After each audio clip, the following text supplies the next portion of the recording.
Welcome back to YIIK. We're on our way to find mystical Ultimate LP Legend with our new friends, Claudio and Chandra. Well, the friends part kind of remains to be seen, but at least he has Bushido, so... Yes, and she has Hoopin, I guess. You know, this party seems to be about taking what we can get. I guess. I'm still not sure at this point what either of them is actually good for, but at least we have somebody who can do something instead of Rory being able to do nothing.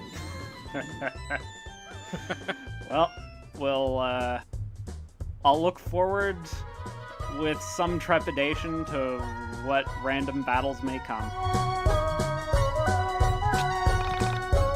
Also, very clever logo there, knockoff burger place. Yeah, I assume that this is the diner that we went to earlier. You can see a monster den there, but that's not where we're gonna go. We're gonna go to this internet cafe, which looks vaporwave as fuck. Yeah, I mean, that's alright. Internet cafes were still around in the 90s for the most part. One actually opened fairly recently in the town where I live. Really? Yeah. That's funny. I mean, I know there are big things still in, like, Korea and places like that, right? Yeah, and we actually have a fairly significant number of students coming in from Korea and China who, I guess, just keep that kind of business afloat.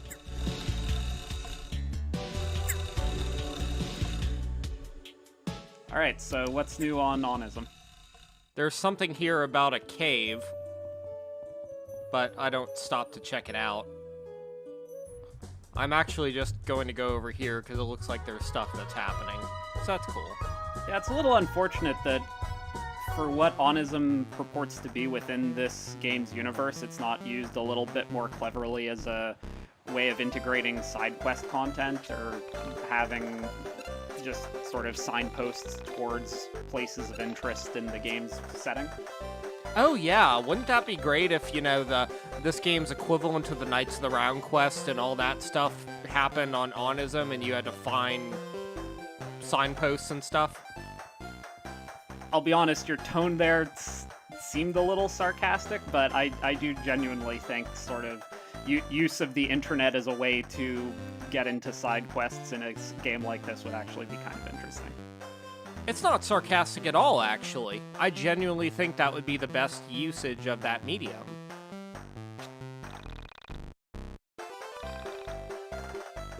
I was having to read your hesitation of possibly playing more of this game in that first statement. Well, I mean, no, I'm not happy to do anything that involves playing more of this game, but here we are. I wouldn't have such a negative opinion of that fact if, you know, the game gave me reasons to enjoy playing it, and oftentimes side quest content is the most interesting content in a game like this. I'll say. But we ultimately have what we have in front of us, so...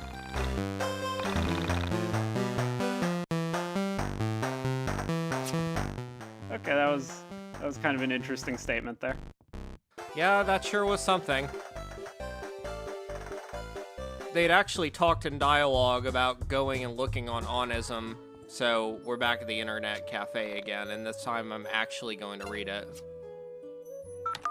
You may have remembered that the first result on Onism at the time we looked it up was this thing about the haunting in the southern cave. I will say again, just based on how Onism is laid out, I always have a little trouble kind of discerning what we're supposed to be reading next. Yeah, that's part of the problem with the way that they do this. There's no hot icon or something that tells you this is what you need to be looking at. But our good buddies Chronocrossed and Veriformer are on this thread, so that's something.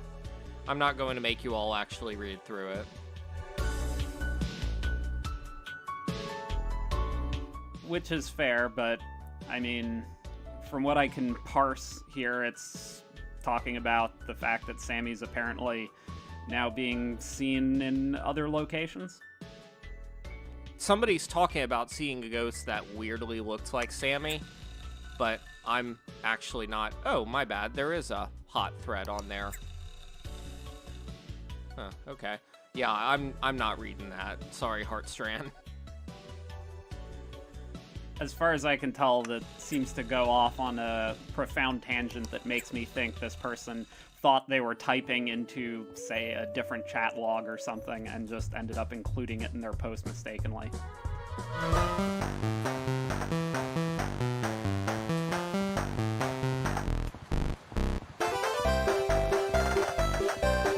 At any rate, there's something that they're talking about with a mixtape, but I didn't go too far into it. Mostly because if y'all want to actually read it, you can just pause the video. Also, let's talk about music for a minute here, shall we? Because I'm now having a chance to hear a bit more of Mount Town's theme, and I get that it's sort of going for this whole, I want to say Game Boy styled theming for how the instrumentation and cadence of it is. It's very chiptune-y in that way, yeah. Yeah, and come to think of it, when we were back in Flagtown earlier and I was listening to some of the theme, I was very distinctly hearing a sound font that seemed like it was kind of trying to do the same kind of ghost, what's it called? Ghost-noted bass effect that's in the 1-It theme from Earthbound. Huh. I didn't actually catch that, but that's pretty interesting. We were talking over it quite a bit last time, but when I had a chance to actually stop and hear it, it stuck out to me a little bit more. Yeah, no, I'll definitely have to go back and look.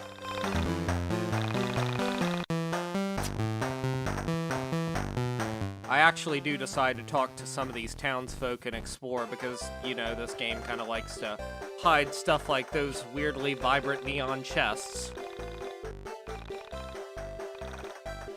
I mean, that's really just part and parcel of any RPG at this point. It would just be... At this point, if we take a look at how the NPCs have been laid out in places like Windtown and Flagtown and the like, I think the only issue is that the town settings themselves are fairly spread out in terms of where everything is located and all the little nooks and crannies you can get into, sort of centered around this fairly wide open space in the center of every town. So it kind of makes it a little hard to remember exactly who you've already spoken to or where anybody is in relation to anything you're seeing. That is something that I've noticed, at least as far as the size of this town goes. You know, with how spread out everything is and how much time I'm spending just walking around, I feel like they could just take all the town maps and shrink them down by like 50%, and you'd still not lose anything, you know? Yeah, I guess if there's anything kind of charitable I could say about it is that it's kind of reminiscent of the kind of suburban hellscape that this game seems to at times be trying to satirize. But they've only ever really done that once, and that was in Frankton, you know, the miserable suburb where Alex, the main character who kind of hates it, is from. True, and in that sense, I guess a place like Windtown definitely has a slightly more distinctly Rust Belt character to it. But in cases like Flagtown and Mounttown, they just seem to be... Visually, they're designed quite distinctly, but in terms of layout, they seem to be pretty samey between them. Yeah, there's nothing that really distinguishes these towns from each other, with the exception of Windtown, because its background track is pretty cool. You know, there's nothing that really distinguishes them besides, like, the color scheme.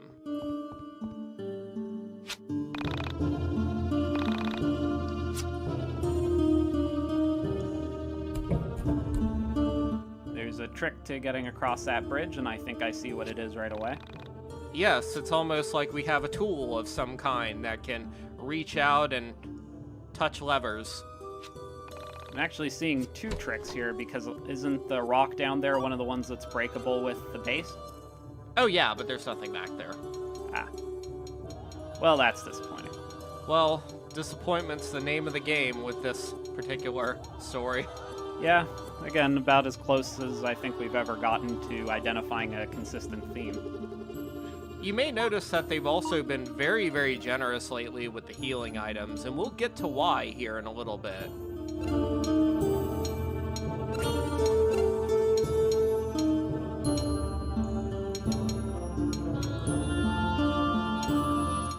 am going to briefly equip our new party members. I'm not really seeing an option for swapping out who's in the party, or at least it seems a little oblique to me just at a glance. Oh yeah, no, it's not straightforward at all. I do eventually figure out how to do it, but it takes me a little while. Puzzle solved. Oh, there you go.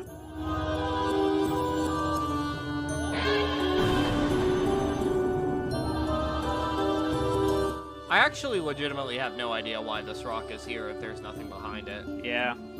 That's something that newer RPGs have been relatively good at. Like, they always try and reward you for exploring. One fairly recent one that I remember distinctly doing this was Dragon Age Inquisition, if you remember that.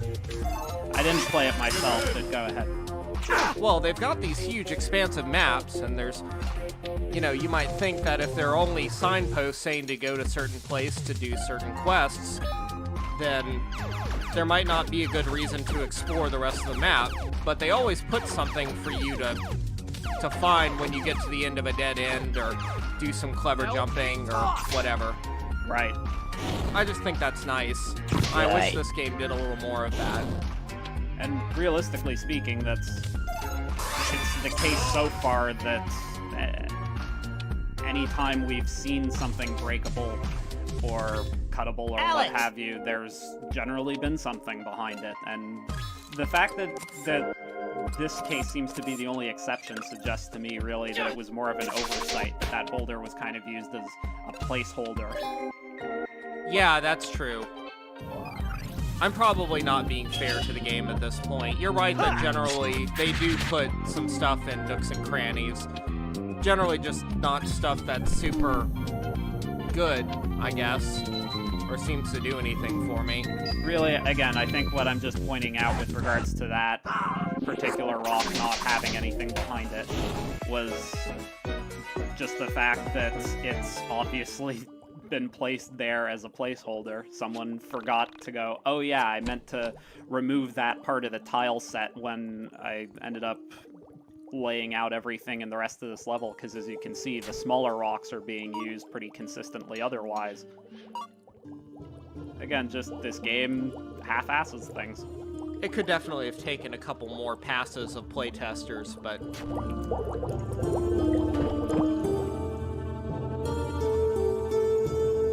Anyway, so if we walk on the pink slime, I guess it does actually damage us, which is not great. Yeah. You may have noticed that Alex is a little short in the HP department and the everything department. True that, but... I think this is a bug. Yeah, no, that... So that Guardian is definitely supposed to be remaining in that spot and turning to face you, or at least adjusting its position so that you can't just walk past it easily.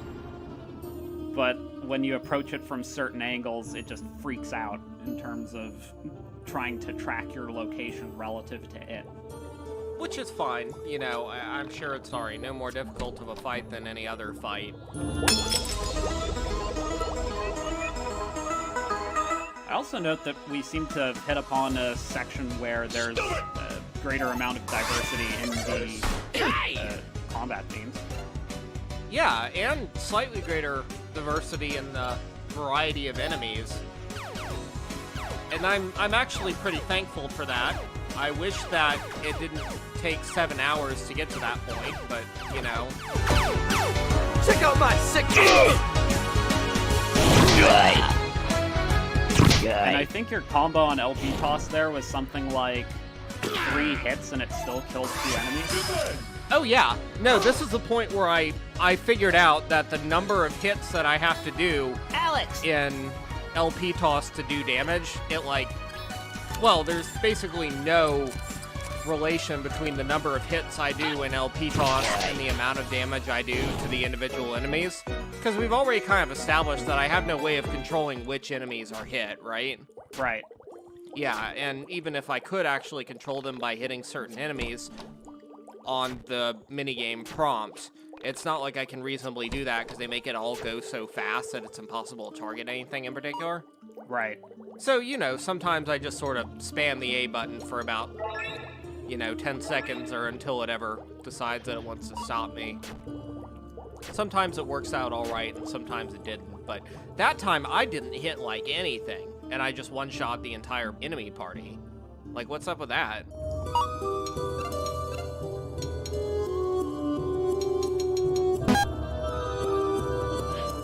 For a bullet hell game, the enemies do move slightly too fast to react to consistently, and again, I understand that was probably done to just ensure that there was a little bit of randomness to the actual functioning of LP toss as an ability, but it again, just kind of took that idea and went slightly too far with it.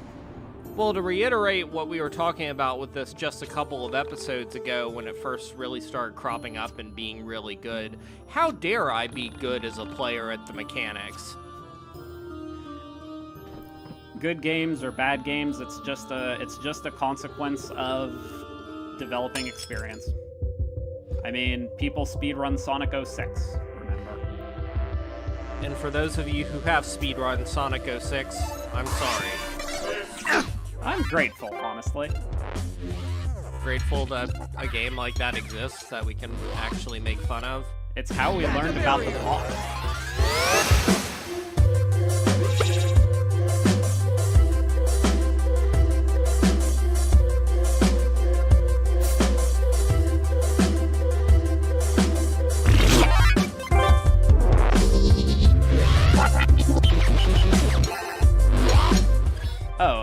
Speaking of other weird things going on in this game, I was actually talking to someone I know about this LP, and yes, it does come up as a subject of discussion occasionally, and I still remain friends with that person, to my great surprise. And what came up was, they mentioned hearing that there's an option to give yourself infinite time energy. No, as far as I'm aware, there is no option to give yourself infinite time energy. Maybe it's a cheat or something. Maybe.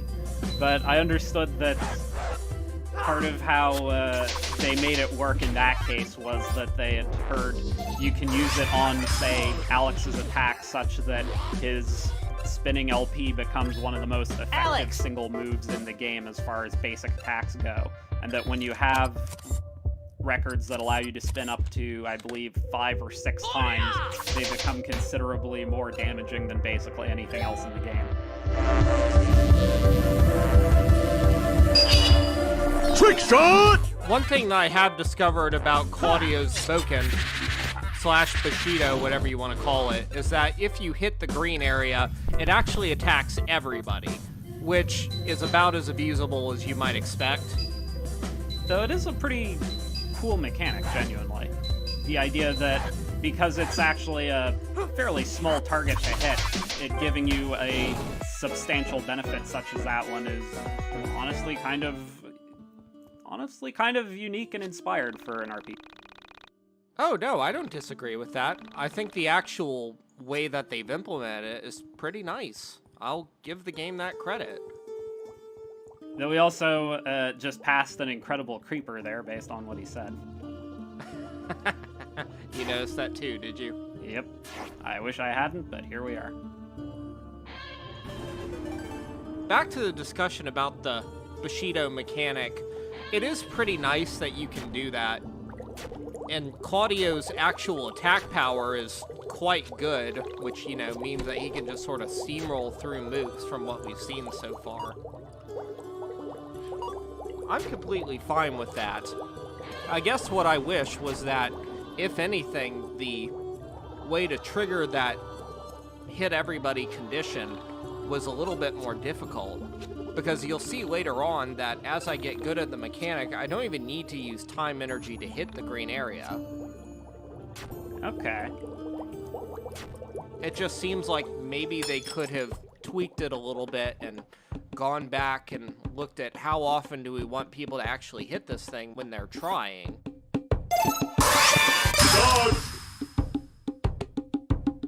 I don't know. I just think there could have been better ways of iterating on that core design to make it even better than it is. Yeah, again, it's one of those cases where when you actually see how it's implemented or how it develops over the course of the entire gameplay experience, how it might be lacking. But, well, I'll give it the credit that I can while it's still fresh in my imagination.